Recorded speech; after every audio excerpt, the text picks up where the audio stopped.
ইরানের একজন বিখ্যাত কবি ছিলেন, নাম ছিল শেখ সাদি। নাম শুনছেন আপনারা? বালাগাল উলা বিকামালিহি কাসাফাদ্দু বিজামালিহি, এই কবিতা লিখে তিনি বিখ্যাত হয়েছিলেন নবীর শানে। একবার তার জীবন চলছিল খুব কষ্টের ভেতরে, মানে তার বাড়িতে তেমন টাকা পয়সা ছিল না, ঘরে খাবার ছিল না, খুব অভাব অনটনের ভেতরে তার জীবন চলছিল। এবং কবি সাহেব এত বিপদগ্রস্ত ছিলেন যে সে যে একটা মানে স্যান্ডেল না জুতা, কি বলেন আপনারা, জুতা স্যান্ডেল, যেটাই হোক, স্যান্ডেল দিবে বা জুতা দিবে এরকম কোন জুতাও কবি সাহেবের ছিল না। কার? শেখ সাদি। তো তিনি আফসোস করলেন, হাই হাই, আমি বিশ্বের এত বড় একটা কবি, সারা পৃথিবীর মানুষ আমাকে অনেকেই চেনে, আর আমার পায়ে দেওয়ার মতন একটা জুতা নাই। এ আফসোস করতে লাগলেন বাড়িতে বসে বসে। তার স্ত্রী তাকে বললেন যে কবি সাহেব, আজকে আমাদের একটু বাজার করা দরকার, আপনি একটু বাজারে গিয়ে আমাদের জন্য কিছু মাল সামানা লাগবে, সেগুলো নিয়ে আসেন। কবি সাহেব বাজারের দিকে যাচ্ছিলেন, পায়ে কি নাই? স্যান্ডেল নেই। আফসোস করতে করতে বাজারের দিকে যখন যাচ্ছিলেন, যাওয়ার সময় তিনি দেখলেন বাজারের অদূরে, বাজার থেকে পাশে একটা মানুষ, একটা ভিক্ষুক বসে আছে, মানুষের কাছে হাত পেতে ভিক্ষা চাচ্ছে। ওই ভিক্ষুকটার দুটা পাই নাই। কবি সাহেবের কি নাই? জুতা নাই, স্যান্ডেল নাই, আর ভিক্ষুকের পা নেই। কবি সাহেব আর বাজারের দিকে গেলেন না, সেখান থেকে ব্যাক করে পিছনের দিকে ফিরে এসে ওযু করে সিজদায় লুটিয়ে পড়লেন আর বললেন, রব্বুল আলামিন, আমি তোমার কাছে আফসোস করছিলাম যে আমার জুতা নাই। আরে আমার তো জুতা নাই, আর ওই ভিক্ষুকের দেখলাম দুটো পাই নাই, যার পা নাই ওর থেকে তো আমি অনেক ভালো, অনেক শ্রেষ্ঠ, অনেক নিয়ামতে আছি। এই জন্য সকল অবস্থায় যদি আমরা আল্লাহর শুকরিয়া করতে পারি, আমরাই হব পৃথিবীতে সর্বশ্রেষ্ঠ এবং সুখী মানুষ। আল্লাহ আমাদেরকে আল্লাহর শুকরিয়া করার তৌফিক দান করুক, সকলে বলি আমিন। যারা আল্লাহর শুকরিয়া করবে, আল্লাহর প্রশংসা করবে, তাদের তিনটা লাভ হবে। কয়টা লাভ? এক নাম্বার, যারা আল্লাহর শুকরিয়া করবে, আল্লাহ তাদের জীবনের গুনাহগুলো ক্ষমা করে দেবে। সুবহানাল্লাহ বলবেন না? আচ্ছা, গুনাহ ক্ষমা করার ক্ষমতা আল্লাহ ছাড়া কি পৃথিবীর কোনো মানুষের আছে? কোনো নেতার আছে? কোনো নেত্রীর আছে? গুনাহ একমাত্র কেবলমাত্র ক্ষমা করতে পারেন যিনি, তিনি কে? আল্লাহ। সে আল্লাহ। যদি আমরা আল্লাহর প্রশংসা করি, আল্লাহ বলেন, আমি সর্বপ্রথম তোমাদের গুনাহ থেকে তোমাদেরকে মুক্ত করে দেব, মুবাররা করে দেব, পবিত্র করে দেব। জোরে বলেন সুবহানাল্লাহ। দুই নাম্বার, যারা আল্লাহর শুকরিয়া আদায় করবে, আল্লাহ বলেন, আমি আল্লাহ তাদের নিয়ামত বৃদ্ধি করে দেব। আছে না কোরআনে? লা ইন শাকারতুম লা আযীদান্নাকুম ওয়া লা ইন কাফারতুম ইন্না আযাবি লাশাদীদ। আল্লাহ বলেন, যারা আমার নিয়ামতের শুকরিয়া আদায় করবে, আমি আল্লাহ ওয়াদা দিলাম দুনিয়াতে আমি আল্লাহ তাদের জন্য নিয়ামত বৃদ্ধি করে দেব। দুই। তিন নাম্বার, যারা আল্লাহর শুকরিয়া আদায় করবে, এক নম্বরে গুনাহ মাফ, দুই নম্বরে রব্বুল আলামিন তাদের নিয়ামত বৃদ্ধি করে দেবে, আর তিন নম্বরে আল্লাহ বলেন, যারা আমাকে স্মরণ করবে, আমার শুকরিয়া করবে, আমি আল্লাহ নিজে তাদেরকে স্মরণ করব। আল্লাহ বলেন, ফাযকুরুনি আযকুরুকুম ওয়াশকুরুলি ওয়ালা। আছে না কোরআনে? আল্লাহ বলেন, আমাকে স্মরণ করো, আমিও তোমাদেরকে।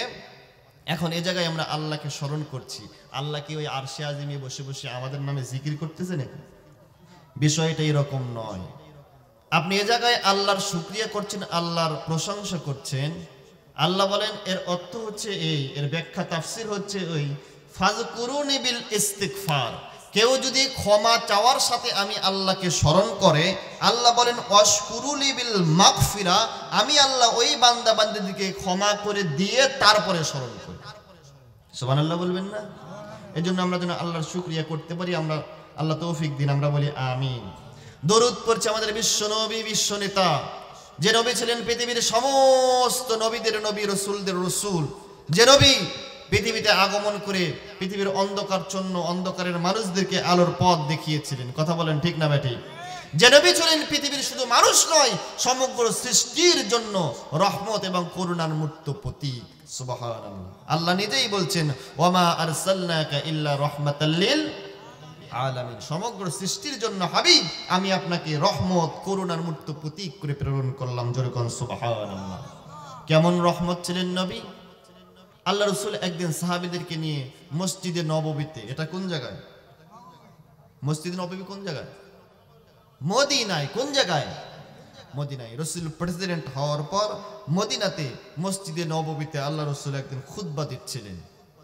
খুতবা দেওয়া অবস্থায় একজন ইহুদি চক্রান্ত করে পরামর্শ করে মসজিদের নববীর ভেতরে মুসলমান সেজে প্রবেশ করলেন।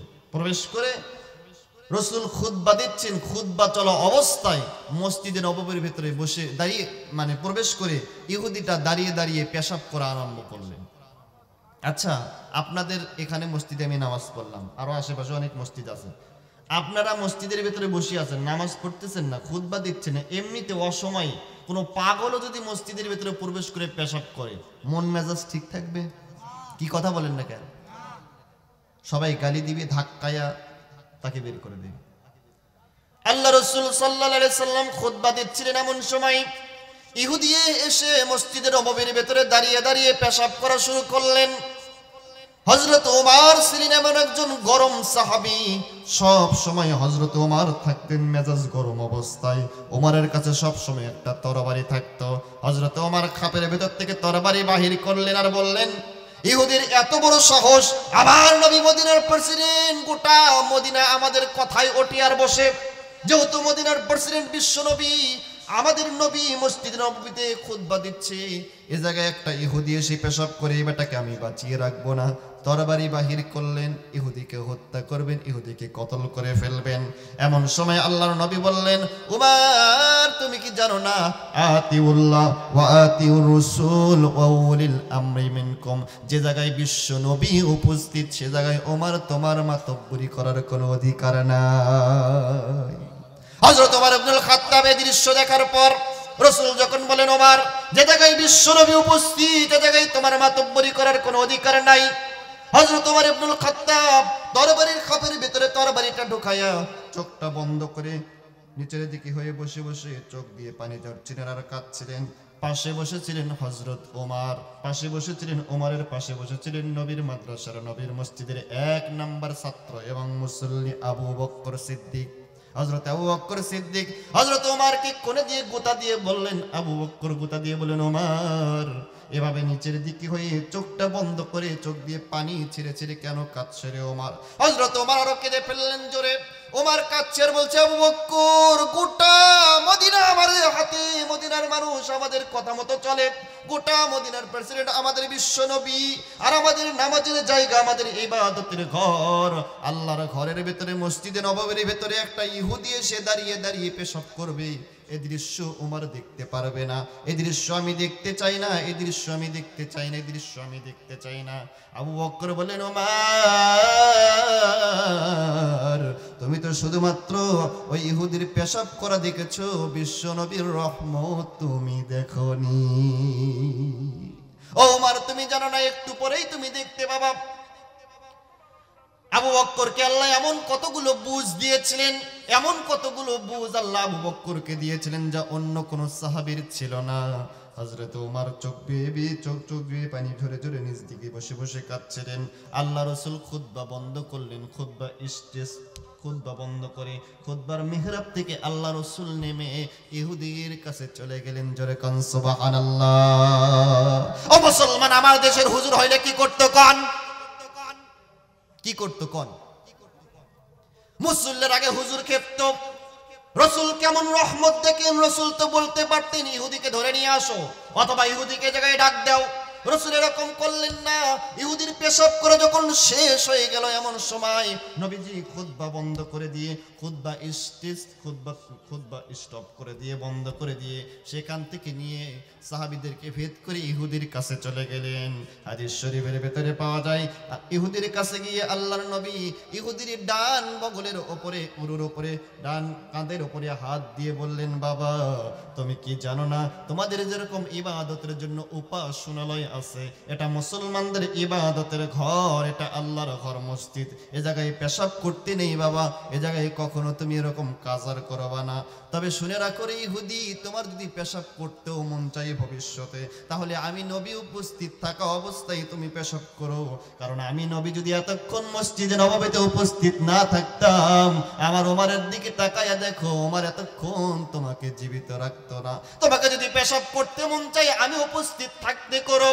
এই দৃশ্য দেখে, এইরকম করুণা দেখে, এরকম মহব্বত এবং ভালোবাসা দেখে, নবীর এরকম উদারতা দেখে ইহুদি একটা গাছের গোড়া কেটে দিলে ঠাস করে যেরকম গাছটা মাটিতে পড়ে যায়, ইহুদি আল্লাহর নবীর কদমে পড়ে গিয়ে কদমে চুম্বন দিয়ে কদমটা বুকের সাথে জড়িয়ে দিয়ে বলেন, ইয়া রাসূলুল্লাহ, সারা জীবন শুনেছি আপনি রহমত, আপনি রহমত, আপনি রহমত, কিন্তু কখনো চোখ দিয়ে দেখি নাই। ওগো আল্লাহর নবী, ওগো আমার নবী, বিশ্ব নবী, আমি আর ওই ইহুদির বাচ্চাদের দলে থাকতে চাই না, আপনি তাড়াতাড়ি করে আপনার দলের ভিতরে আমাকে ভর্তি করে নেন। রাসূল বললেন, ইহুদি তাহলে পড়ে নাও লা ইলাহা ইল্লাল্লাহু মুহাম্মাদুর রাসূলুল্লাহ, লা ইলাহা ইল্লাল্লাহ, জোরে লা ইলাহা। ভাই সবাই বলেন জোরে লা ইলাহা ইল্লাল্লাহ, লা ইলাহা ইল্লাল্লাহু, লা ইলাহা ইল্লাল্লাহু, লা ইলাহা ইল্লাল্লাহ, লা ইলাহা।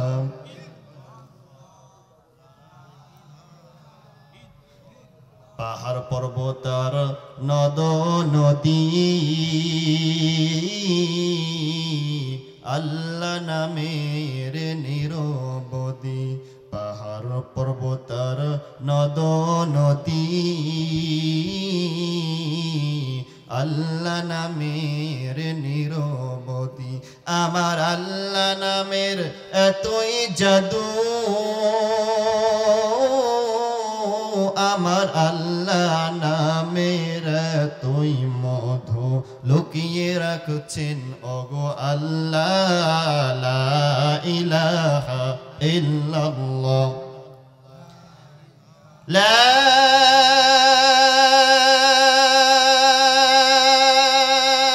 ইলাহা ইল্লাল্লাহু মুহাম্মাদুর রাসূলুল্লাহ। সবাই একসাথে এক বাক্যে পড়ছি সাল্লাল্লাহু। তাহলে রাসূল শুধু মুসলমানদের জন্য রহমত না সবার জন্য রহমত? আচ্ছা, ইহুদির একটা ঘটনা শুনি। রাসূল মক্কা থেকে মদিনায় হিজরত করছিলেন, জানেন আপনারা?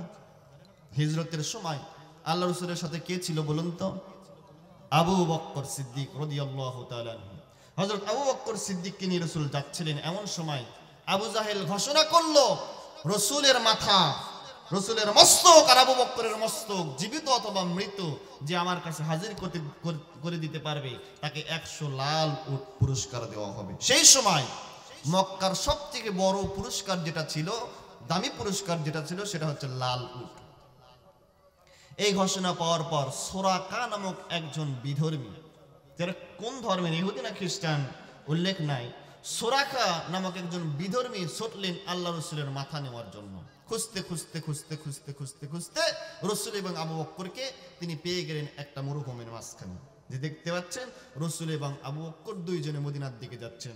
মদিনা হচ্ছে মক্কা থেকে মদিনা উত্তর দিকে, কোন দিকে যাচ্ছিলেন। এমন সময় সুরাকা চিন্তা করলেন, পাইছি, শুধুমাত্র কাটবো রাসূলের মাথা, আবু জাহেলের কাছে দিব, আর 100 লাল উট, আর 100 লাল উট যদি পাই গোটা মক্কার মদিনার ভেতরে আমার চাইতে বড়, আমার চাইতে ধনী আর কেউ হইতে পারবে না। এই চিন্তা করে সুরাকা চলে গেলেন রাসূলের কাছে, গিয়ে রাসূলকে ধরবে, রাসূলের ধরে মাথাটা কাটবে। এই জন্য রাসূলের কাছে যখন যাচ্ছিলেন, সুরাকা রাসূলকে যখন ধরবে পেছন থেকে, এমন সময় যেই না ধরতে নিছে, সাথে সাথে সুরাকা দেখতে পায় তার হাত আর কাজ করে না, হাতটা অবশ হয়ে গেছে। সুবহানাল্লাহ বলবেন না? আল্লাহ রাব্বুল আলামিন বলেন,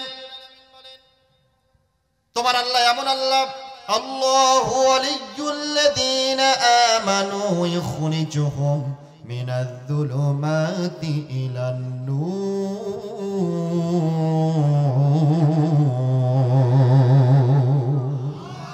জোরে বলেন আল্লাহু আকবার। কোরআন শুনে যারা আল্লাহু আকবার এই আওয়াজ উচ্চ কণ্ঠে দিবে, তাফসীর ইবনে কাসিরে বর্ণিত হয়েছে তাদের 3টা উপকার হবে। কয়টা উপকার? কথা কন নাকি ভাই? কি মন খারাপ করতেছেন আপনারা? না ওই মাহফিলের ওয়াজ শুনতেছেন? কোনটা? আচ্ছা ভাই, এক জায়গায় মাহফিল, ওই জায়গায় মাহফিল, এই জায়গায় বাড়ি খাচ্ছে, ওই শ্রোতারা বলছে যে হচ্ছে ওই জায়গায় ওয়াজ, আর এই জায়গার শ্রোতা মনে কিছু হচ্ছে ওই জায়গাতে ওয়াজ, তাই হচ্ছে না ব্যাপারটা? একদিনে এই প্রোগ্রামগুলো এভাবে সারা বাংলাদেশে এবার এত প্রোগ্রাম হচ্ছে বলছেন, যে চাপ আমাদের উপরে, আয় হায় এত প্রোগ্রাম হচ্ছে, একবারে ওদের কাজা আদায় করতেছে। 15 বছর যে কাজা করছে সেই কাজাগুলো একেবারে আদায় সহকারে মানুষ মাহফিল করতেছে। যাক, আল্লাহ কবুল করুক, সকলে বলে না আমি। তো যেটা বলছিলাম যে হাতটা যখন আর কাজ করে না, এমন সময় সোরাকা দেখতে পায় যে হাতও কাজ করে না, আর তিনি যে ঘোড়ার উপরে বসে বসে রসুলকে ধরার জন্য চেষ্টা করছিলেন, এই ঘোড়ার পা বালুর ভিতরে ডেবে গেছে। ঘোড়া আর সামনের দিকে যাইতে পারে না, পেছনের দিকেও যাইতে পারে না। সুবহানাল্লাহ বলবেন না? আল্লাহ রসুল দৃশ্যটা দেখলেন, পেছনের দিকে তাকাইলেন, তাকানোর পর একটা মুস্কি হাসি দিলেন, জোরে কোন আল্লাহু আকবার। মুস্কি হাসি দিয়ে বললেন, সুরাকা কেন এসেছো? সুরাকা বলে, ইয়া রাসূলুল্লাহ, আপনাকে মারতে এসেছি। রাসূল বললেন, সুরাকা এখন কে মনে হয়? সুরাকা কেঁদে ফেললেন, বলে, ইয়া রাসূলুল্লাহ, আমাকে মাফ করে দিন, আমি ক্ষমা চাই, আর আপনাকে ধরতে আসবো না। রাসূল বললেন, যা তোরে মাফ করে দিলাম। রাসূল যখন মাফ করে দিলেন, সুরাকা উঠে আসলেন সেখান থেকে। রাসূল সামনের দিকে যাচ্ছেন আবু বকরকে নিয়ে, সুরাকা পিছনের দিকে আসার পর শয়তান আবার ওয়াসওয়াসা দেওয়া শুরু করলো, সুরাকা এই ধরা জিনিস কেমনি ছাড়বি রে সুরাকা, ধরতে পারলে 100 লাল উট। সুরাকার মাথার ভেতরে আবার ক্যাশ করলো, হাই হাই ধরা জিনিস কেমনি ছাড়ি। আবার রসুলকে ধরার জন্য সামনের দিকে গেলেন, রসুলকে ধরবে এমন সময় আবার হাত কাজ করে না। সুরাকার ওই উটের পা গুলো আবার মাটির ভেতরে ডেবে যাচ্ছে। রসুল তাকায় দেখেন সুরাকা আবার তরবারি দিয়ে রসুলকে আঘাত করতে চাই, ধরতে চাই। রসুল পিছনের দিকে তাকায়া মুস্কি হাসি দিয়ে বললেন, সুরাকা কি খবর? আমাদের মতন হুজুর হইলে কি করতো কন? কি করতাম আমরা? রসুল বললেন, সুরাকা কি খবর? সুরাকা বলি, ইয়া রাসূলুল্লাহ, মাপ চাই, ভুল করেছি, আমাকে ক্ষমা করে দেন, আমি আর আপনাকে ধরার জন্য আসবো না। রসুল বললেন, সুরাকা যাও, চলে যাও, ক্ষমা করে দিলাম। সুরাকা দ্বিতীয়বার উঠে চলে আসলেন। রসুল চলে যাচ্ছেন, সুরাকা পেছনের দিকে ব্যাক করেছেন, রসুলকে দেখা যায় না। এমন সময় আবার শয়তান ওয়াসওয়াসা দিচ্ছে, সুরাকা 100 লাল উট কেমনি সারিস? ধরতে পারলে 100 লাল উট। এইরকম ধরা জিনিস কি করে বোকা সারে দেয় নাকি রে? সুরাকা যা আবার যা। এবার সুরাকা তার ঘোড়াটা নিয়ে দ্রুত গতিতে রসুলের দিকে যাচ্ছিলেন। রসুলের দিকে যাওয়ার পর রসুলকে যখন ধরবে এমন সময় সুরাকা দেখতে পায় সুরাকার ঘোড়ার ঠ্যাং, সুরাকার ঘোড়ার পা, সুরাকার পা এবং সুরাকার পেট সহ বুক পর্যন্ত বালুর ভেতরে ডেবে গেছে। আল্লাহ রসুল পেছনের দিকে তাকায়া মুস্কি হাসি দিয়ে বলেন, সুরাকা খবর কি? সুরাকা বলে, ইয়া রাসূলুল্লাহ, আমাকে মাফ করে দিন, আর বেয়াদবি করতে আসবো না, আমাকে ক্ষমা করে দিন, লাস্ট বার, ফাইনাল বার, আর বেয়াদবি করবো না। আমাদের মতন মানুষ হলে বলতাম, মোর জনমের মতন মর, বাসাইতে আসতাম না। রসুল কেমন রহমত দেখেন। আল্লাহ রসুল বললেন, সুরাকা একে একে 3 বার তোমাকে ক্ষমা করলাম রে সুরাকা। ও সুরাকা, এখনো কি বিশ্বাস হয় না আমি আল্লাহর নবী? সুরাকা কেঁদে ফেললেন, বলে, ইয়া রাসূলুল্লাহ, বুঝতে পেরেছি, অবশ্যই আপনি আল্লাহর নবী। আপনি আল্লাহর নবী না হলে এত বড় রহমত এবং উদার মনের হইতে পারতেন না। ইয়া রাসূলুল্লাহ, ক্ষমা চাই, আমাকে ক্ষমা করে দিন।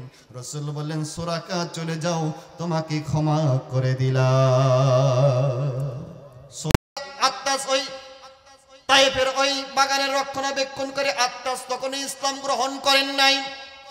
আত্তাস বলেন, আমি দেখি রসুল ঘুমিয়ে আছে।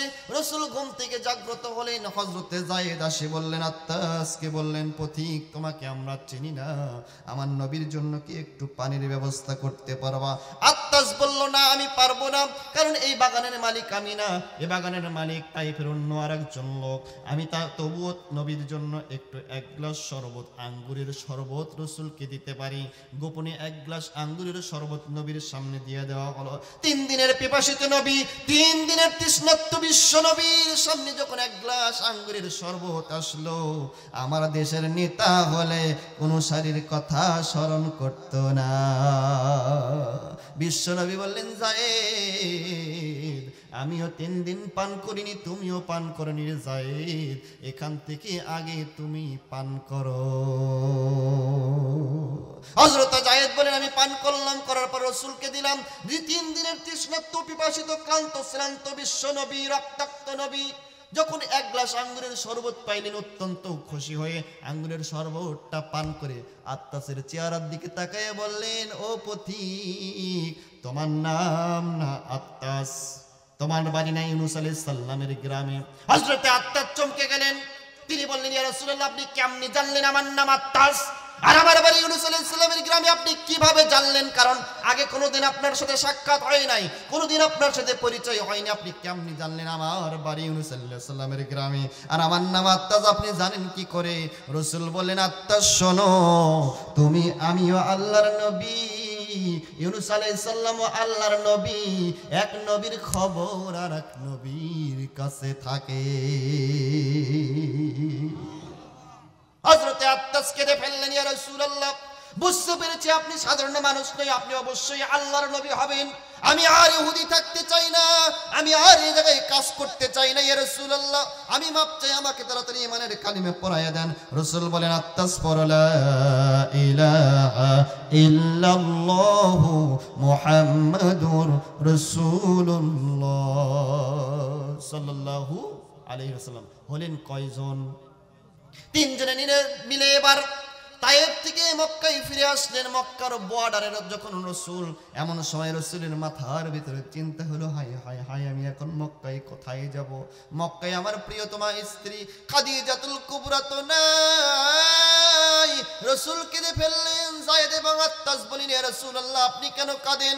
রাসূল বললেন, যায়েদ, বিভিন্ন সময় ইসলামের দাওয়াত দেওয়ার পরে আমি যখন ক্লান্ত হয়ে কর্মাক্ত হয়ে বাড়িতে ফিরে আসতাম, তোমাদের মা খাদিজাতুল কুবরা আমার ঘামগুলো মুছে দিত, আমার সেবা করত রে যায়েদ। আজকে তো আমার সেই স্ত্রী জীবিত নাই, কে আমার মদিনার সেবা করবে? কে আমার পক্ষে আসবে? আমার চাচা আবু তালেব তো আজ পৃথিবীতে নাই, কে আমার মাথায় ছাতা দিয়ে রাখবে? কে আমাকে এরকম সেবা করবে? এই চিন্তা করে বিশ্বনবী কাঁদছিলেন এবং চাচা এবং স্ত্রীর জন্য তিনি বিরহে কাঁদছেন। এমন সময় আল্লাহর নবী বললেন, আমরা মক্কায় যাওয়ার আগে চলো চলো আমরা চলে যাই আমাদের খাদিজাতুল কুবরার কবরের কাছে। আল্লাহর নবী খাদিজাতুল কুবরার কবরের কাছে গিয়ে, একটা বাবলা গাছের নিচে ছিল খাদিজাতুল কুবরার কবর, ওই বাবলা গাছের নিচে খাদিজাতুল কুবরার কবরের কাছে গিয়ে কবর জিয়ারত করে রাসূল কাঁদছিলেন আর কাঁদছিলেন, কাঁদছিলেন আর কাঁদছিলেন, কাঁদছিলেন আর কাঁদছিলেন। কাঁদতে কাঁদতে কাঁদতে কাঁদতে এক সময় শ্রান্ত হয়ে সেখান থেকে এসে আল্লাহর নবী কাবার হাতিমে বসে পড়লেন। শ্রান্ত রক্তাক্ত বিশ্বনবী কাবার হাতিমে বসে বসে এক সময় ঘুমিয়ে গেলেন। দিন গড়িয়ে রাত চলে আসলো, রাসূল ঘুমিয়ে পড়লেন। রাসূলের বয়স 52 বছর, কোন বর্ণনায় 53 বছর। এমন সময় আল্লাহর নবী যখন ওই তায়েফ থেকে ফিরে এসে কাবার হাতিমে শুয়েছিলেন, এমন সময় রাতের বেলা আল্লাহ বলেন, জিবরাইল, তাড়াতাড়ি চলে যাও রে জিবরাইল, আমার হাবিব বড় শ্রান্ত, আমার হাবিব রক্তাক্ত, তায়েফবাসী রাসূলকে রক্তাক্ত করেছে। রাসূলের সেবা করার কেউ নাই, রাসূলকে সান্ত্বনা দেওয়ার কেউ নাই, সেবা শুশ্রূষা করার কেউ নাই। ও জিবরাইল, চলে যাও, আজকে রাতের বেলায় আমি আমার হাবিবকে দুনিয়ার মাটি থেকে আরশে আজিমে নিয়ে এসে আমি আল্লাহ নিজে আমার হাবিবের ক্লান্ত মনকে চাঙ্গা করতে চাই। রাসূলুল্লাহ সাল্লাল্লাহু আলাইহি ওয়াসাল্লাম কাবার হাতিমে শুয়ে আছেন। এমন সময় জিবরাইল আসলেন, এসে দেখলেন রাসূল শুয়ে আছেন। 3 দিন রাসূল ঘুমাইতে পারে নাই, 3 দিন রাসূল খানা পিনা করে নাই, শুধু এক গ্লাস কি খাইছে? শরবত। আল্লাহ রাসূল 3 দিনের ক্লান্ত নবী, ক্ষুধার্ত নবী, 3 দিন না ঘুমাইয়ে যদি কোনো মানুষ ঘুমায়া যায়, সে মানুষের কি কোনো হুঁশ থাকে নাকি? আল্লাহ রাসূল ঘুমিয়েছিলেন, জিবরাইল এসে দেখে রাসূল ঘুমিয়ে আছে। এমন সময় জিবরাইল চিন্তা করলেন, আমি যদি রাসূলকে ডাক দিই তাহলে রাসূলের সাথে হয়তো বা বেয়াদবি হবে, যখন ঘুম ভাঙবে তখন রাসূলকে আমি মিরাজের জন্য সুসংবাদ দেব। এইটা চিন্তা করে জিবরাইল দাঁড়িয়ে আছে, কিন্তু রাসূল এমন ঘুমে বিভোর, রাসূলের ঘুম ভাঙে না। এমত অবস্থায় রাতের 1/3 অংশ চলে গেল, রাতের শেষ অংশের সময় জিবরাইল চিন্তা করলেন, রাত যদি শেষ হয়ে যায় তাহলে মিরাজ হবে কি করে? এই জন্য হযরতে জিবরাইলের ডান গালটা বিশ্বনবীর ডান পায়ের সাথে লাগিয়ে দিলেন। বিশ্বনবীর ডান গালের সাথে যখন, ডান পায়ের সাথে যখন জিবরাইলের গাল লাগাইলেন, ঠান্ডা অনুভূতি হয়ে রাসূল জাগ্রত হলেন। রাসূল সালাম দিয়ে বলেন, আসসালামু আলাইকুম ওয়া রাহমাতুল্লাহ। জিবরাইল, ও জিবরাইল, কেন তুমি আমার পায়ের কাছে? তুমি তো সমস্ত ফেরেশতাদের নেতা, তুমি তো শাদীদুল কুওয়া, তুমি তো রূহুল কুদুস, তোমার সম্মান তো অনেক উপরে, তুমি কেন এই জায়গায়? জিবরাইল বলে, ইয়া রাসূলুল্লাহ, আল্লাহ আমাকে অনেক সম্মানে সম্মানিত করেছে। পৃথিবীর সমস্ত ফেরেশতাদের ভিতরে জিবরাইলের সম্মান অনেক বেশি, তবে বিশ্ব নবীর পায়ের চাইতে জিবরাইলের সম্মান বেশি না। জোরে বলেন সুবহানাল্লাহ।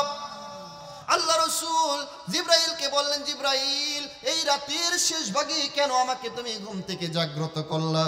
জিবরাইল বলে, ইয়া রাসূলুল্লাহ, ইয়া হাবিবাল্লাহ, উঠুন, আজকে রাতে আপনার জীবনে এমন একটা অলৌকিক ঘটনা ঘটবে, বিস্ময়কর ঘটনা ঘটবে, যেটা অন্য কোনো নবী এবং রাসূলের ঘটে নাই। ওগো রাসূল, উঠুন। রাসূলকে ডেকে ওঠানো হলো। লম্বা বর্ণনা লম্বা করব না, সংক্ষিপ্ত করে শোনাই। আল্লাহ রাসূল সাল্লাল্লাহু আলাইহি সাল্লাম উঠলেন। জিবরাইল রাসূলকে নিয়ে চলে গেলেন জমজমের কাছে। রাসূলের সিনা চাক করানো হলো, রাসূলকে ওযু করানো হলো। ওযু করানোর পর রাসূল বলেন, জিবরাইল, আমি শুনেছি প্রথম আসমান থেকে দুনিয়ার মাটি হলো 500 বছরের পথ, প্রথম আসমান থেকে দ্বিতীয় আসমান 500 বছর, দ্বিতীয় থেকে তৃতীয় 500 500 500 করে এভাবে পথ পেরিয়ে দিতে হয়। ও জিবরাইল, এই দুনিয়ার মাটি থেকে আল্লাহর আরশ আজিমে আমরা ভ্রমণ করতে যাব রে জিবরাইল, কত হাজার বছর সময় লাগবে? জিবরাইল বলে, ইয়া রাসূলুল্লাহ, 1000 বছর সময় লাগবে না, 1000 বছর সময় লাগবে না, রাত লাগবে না, ঘন্টা লাগবে না, মিনিট লাগবে না। আল্লাহ আপনার জন্য এমন একটা বাহন তৈরি করেছেন, এমন একটা যানবাহন আল্লাহ দিয়েছেন, সেটাতে আপনি ওঠার সাথে সাথে ওই বাহনটা আপনাকে এক টানে দুনিয়ার মাটি থেকে আল্লাহর আরশ পর্যন্ত পৌঁছায়া দেবে। রাসূল বললেন, সেটা আবার কি? জিবরাইল বলেন, এটা হলো বুরাক। বুরাক হচ্ছে বারাকা, বারকম থেকে বুরাকের উৎপত্তি, বিজলির গতি। কোন বর্ণনায় পাওয়া যায় খচ্চরের চাইতে ছোট একটা প্রাণীর মতন দেখা যায়। জিবরাইল বলে, রাসূলুল্লাহ, ঘর থেকে বেরিয়ে আসেন। আর রাহিকুম মাকতুমের বর্ণনা, তারিক ইবনে হিশামের বর্ণনা, এই রাসূলের বিভিন্ন জীবন্ত গ্রন্থের ভিতরে বর্ণনা এভাবে পাওয়া যায়। রাসূলকে ডাক দেওয়া হলো, রাসূল ঘর থেকে বেরিয়ে আসলেন, বোরাকের কাছে আসলেন। রাসূল অত্যন্ত খুশি হলেন, বোরাকে উঠবে। এমন সময় আল্লাহর নবী, তারিক ইবনে হিশামে বর্ণিত হয়েছে, বোরাক থেকে পিছনের দিকে 11 গজ পিছনে চলে গেলেন। জিবরাইল বলে, ইয়া রাসূলুল্লাহ, পৃথিবীর কোন নবীর জন্য আল্লাহ এরকম যানবাহন দেন নাই, আপনি কি এটাতে সন্তুষ্ট না? কেন আপনি পিছনের দিকে চলে আসেন? নবীজি বললেন, জিবরাইল, যে বোরাকে উঠলে কোটি কোটি হাজার হাজার বছরের মাইলের পথ সামান্য সময়ের ভিতরে পাড়ি দিতে পারে, এটা তো অত্যন্ত দ্রুত গতি একটা যানবাহন। রাসূল বললেন, হ্যাঁ এটা দ্রুত। জিবরাইল বলেন, হ্যাঁ এটা একটা দ্রুত গতির যানবাহন। আল্লাহ রাসূল বলেন, জিবরাইল, এই দ্রুত গতির যানবাহন বোরাককে দেখার পর বারবার কেন জানি আমার উম্মতের কথা মনে পড়ে যায়। জিবরাইল বলে, ইয়া রাসূলুল্লাহ, এই জায়গায় কেন আপনি উম্মতকে টানেন? রাসূল বলেন, জিবরাইল, এই বুরাক তো অত্যন্ত দ্রুত গতি একটা যানবাহন। কিয়ামতের দিন আমার উম্মত যখন পুলসিরাত পার হবে, পুলসিরাত পার হইতে গিয়ে উম্মত বড় বিপদগ্রস্ত হবে। হাজার হাজার বছরের পথ ওই পুলসিরাত অত্যন্ত ধারণ হবে, অত্যন্ত কষ্ট হবে উম্মতের পার হইতে। ওই পুলসিরাতের গোড়ায় যদি আল্লাহ আমার উম্মতের জন্য এরকম একটা বুরাক নির্ধারণ করত, আমার উম্মতের তো পুলসিরাত পার হইতে কষ্ট হইতো না। জিবরাইল বলে, ইয়া রাসূলুল্লাহ, এই বুরাক শুধুমাত্র আপনার জন্যই বাজেট, আপনার এই দোয়া মনে হয় আল্লাহ কবুল করবে না। রাসূল বলেন, জিবরাইল, যতক্ষণ পর্যন্ত আমার উম্মতের জন্য হাসরের ময়দানে পুলসিরাতের গোড়ায় আল্লাহ এরকম একটা বুরাক নির্ধারণ না করবে, ততক্ষণ পর্যন্ত আমি রহমতের নবী বুরাকে উঠব না। জিবরাইল পাশে দাঁড়িয়ে থরথর করে কাঁপছে, না জানি আজকে কি হয়, নবীর এই আশা মনে হয় পূর্ণ হবে না। আল্লাহ ডাক দিয়ে কয়, জিবরাইল, ও জিবরাইল, আমি আমার হাবিবকে এত ভালোবাসি, এত ভালোবাসি, এত ভালোবাসি, আমার হাবিব আমার উম্মতকে ভালোবাসে, আমার হাবিব হাবিবের উম্মতকে ভালোবাসে।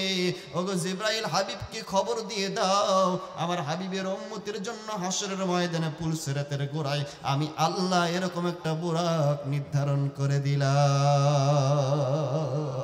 নবী বলেন, সাহাবীরা শুনে রাখো, যারা ইমানদার হবে, মুত্তাকি হবে, হাজার হাজার বছরের পুলসিরাত তারা সেকেন্ডে পার হয়ে যাবে, কোনো কষ্ট হবে না। জোরে কোন সুবহানাল্লাহ। ও মুসলমান, চিন্তা করে দেখেন আপনি কোন নবীর উম্মত, যে নবী সব সময় আপনার কথা স্মরণ করে, এমনকি মিরাজে যাওয়ার সময় পর্যন্ত আপনার কথা স্মরণ করলেন। আল্লাহর নবী সাল্লাল্লাহু আলাইহি ওয়াসাল্লাম এবার বুরাকে উঠলেন। বুরাকটা একটানে বাইতুল্লাহ থেকে রাসূলকে নিয়ে বাইতুল মুকাদ্দাসে চলে গেল। এই কতক্ষণ ছিল ইসরা। আল্লাহ তাআলা বলেন, সুবহানাল্লাযী আসরা বিআবদিহি লাইলাম মিনাল মাসজিদিল হারামি ইলাল মাসজিদিল আকসা।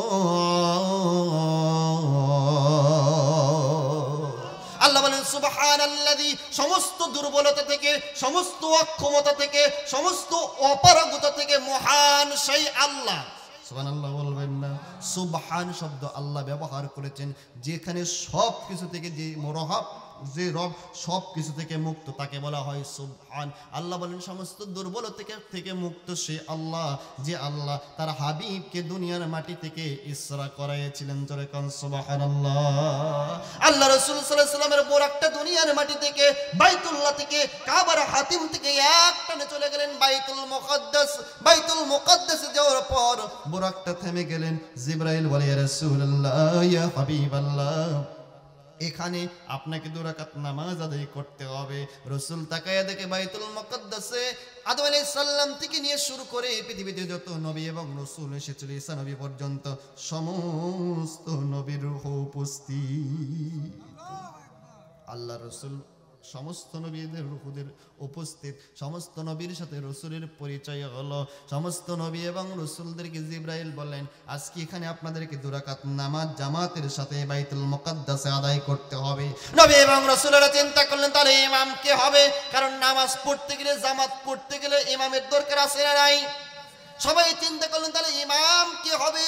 সবাই, অনেকেই চিন্তা করছেন হয়তো আদম শফিউল্লাহ ইমাম হবে, কারণ আদম আলাইহিস সালাম সমস্ত নবী এবং রাসূলের নবী, সমস্ত নবী এবং রাসূলের পিতা। সুতরাং আদম আলাইহিস সালাম হয়তোবা বয়োজ্যেষ্ঠর কারণে ইমাম হবে। এই চিন্তা যখন করে, কেউ মনে করে মুসা হবে, কেউ মনে করে ঈসা হবে, কেউ মনে করে জাতির পিতা ইব্রাহিম হবে। এমন সময় হযরত জিবরাইল আমিন আল্লাহ রাসূলের ডান হাতটা ধরে ইমামতের মুসল্লা, ইমামতের জায়গায় দাঁড়িয়ে দিয়ে বলেন, ইয়া রাসূলুল্লাহ, আজকের ইমাম কেউ হবে না, সমস্ত নবী এবং রাসূলের ইমাম হবেন রাহমাতাল লিল আলামিন। এই জায়গায় আপনি ইমাম হয়ে 2 রাকাত নামাজ পড়ায়া সমস্ত নবীদের নবী ইমামুল মুরসালিন হয়ে যান। রাসূল হলেন ইমামুল মুরসালিন। 2 রাকাত নামাজ পড়লেন। লম্বা ঘটনা আমি সংক্ষিপ্ত করে শোনাচ্ছি। মূল শিক্ষা কি মিরাজ থেকে? এই মিরাজের ঘটনাগুলো আমরা অনেকেই শুনি, কিন্তু কি শিক্ষা সেটা আমরা বুঝি না। আল্লাহর নবী সাল্লাল্লাহু আলাইহি সাল্লাম সেখান থেকে নিয়ে চলে গেলেন প্রথম আসমানে জিবরাইলের সাথে। প্রথম আসমানে আদম আলাইহিস সালামের সাথে সাক্ষাৎ হলো। দ্বিতীয় আসমানে চলে গেলেন ঈসা আলাইহিস সালামের সাথে সাক্ষাৎ হলো, কথাবার্তা হলো। তৃতীয় আসমানে চলে গেলেন হযরত ইউসুফ আলাইহিস সালামের সাক্ষাৎ হলো। চতুর্থ আসমানে চলে গেলেন হযরত ইদ্রিস আলাইহিস সালামের সাথে সাক্ষাৎ হলো। পঞ্চম আসমানে চলে গেলেন, দেখা হলো। ষষ্ঠ আসমানে চলে গেলেন, হযরত মুসা আলাইহিস সালামের সাথে সাক্ষাৎ হলো। ষষ্ঠ আসমানে আমাদের জাতির পিতা ইব্রাহিমের সাথে নবীর সাক্ষাৎ হলো। জোরে কোন সুবহানাল্লাহ। 7 আসমান পাড়ি দিয়ে 7 আসমানের উপরে আল্লাহ রাসূল চলে গেলেন। গিয়ে দেখেন একটা মসজিদ, মসজিদের নাম লেখা বাইতুল মামুর। কি নাম? বাইতুল মামুর, ফেরেশতাদের কিবলা, যে জায়গায় সমস্ত ফেরেশতারা কিবলা হিসেবে গ্রহণ করেছিল, ওই বাইতুল মামুরে নবীজি বলেন, আমি দেখতে পাই ৭০,০০০ করে ফেরেশতা একসাথে এক জামাতে 2 রাকাত করে নামাজ পড়ে। প্রত্যেক কাতারে ৭০,০০০ করে কাতার হয়। সুবহানাল্লাহ বলবেন না? প্রত্যেক জামাতে ৭০,০০০ করে কাতার হয়। প্রত্যেক কাতারে ৭০,০০০ করে ফেরেশতা থাকে। ও সাহাবীরা শুনে রাখো, যেই ফেরেশতা একবার বাইতুল মামুরে 2 রাকাত নামাজ পড়ার সুযোগ পায়, কিয়ামতের আগে আর কোনো দিন দ্বিতীয়বার নামাজ পড়ার সুযোগ পাবে না।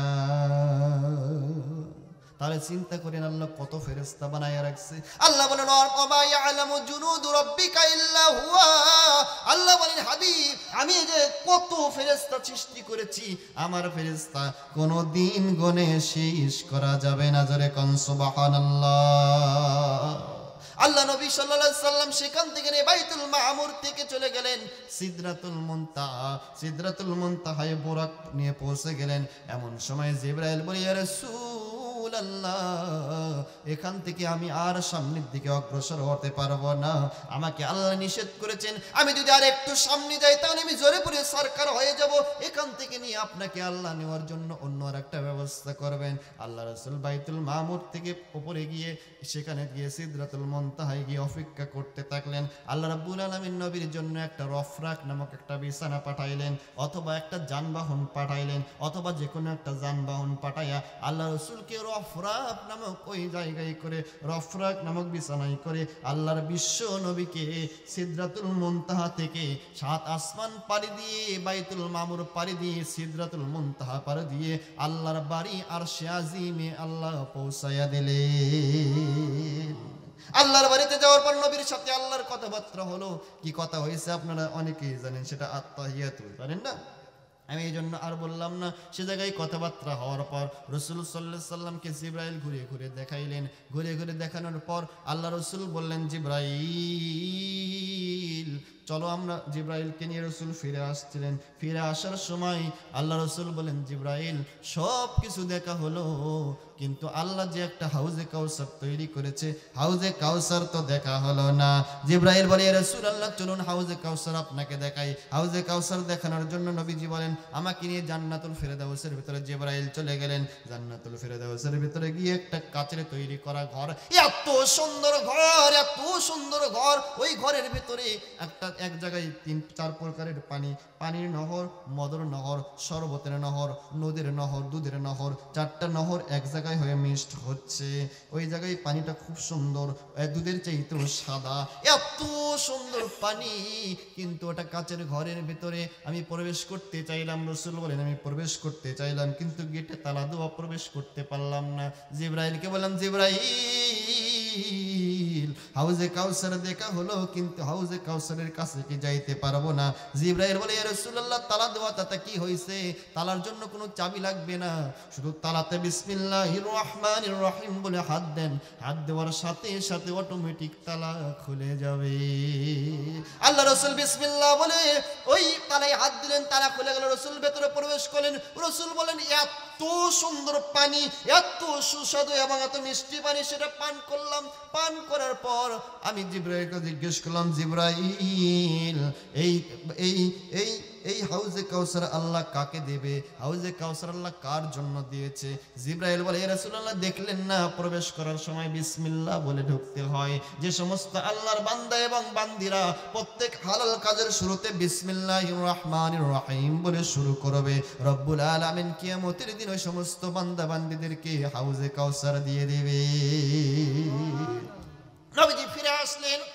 ফিরে আসার পর আল্লাহ রাসূল নামাজ পড়ে অথবা কোন জায়গায় যখনই রাসূল মুনাজাত করে, যখনই দোয়া করে, তখনই আল্লাহর কাছে বলে আল্লাহুম্মা আকুলু বিসমিল্লাহির রহমানির রহিম ফারজুকনা লি হাযান নাঈম।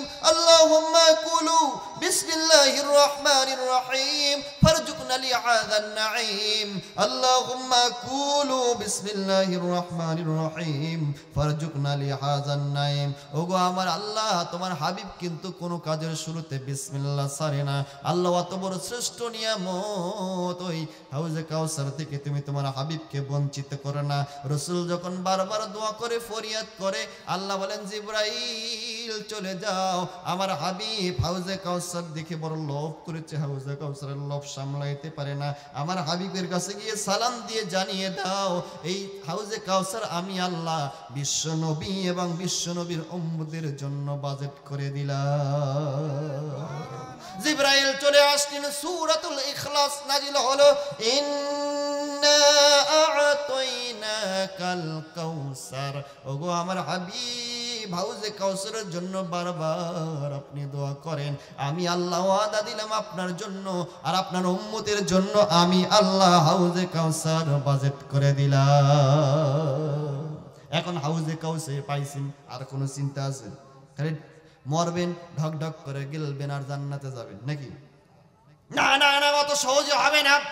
আল্লাহ বলেন, হাবিব হাউজে কাউসার দিলাম, তবে দুটো শর্ত পূরণ করা লাগবে।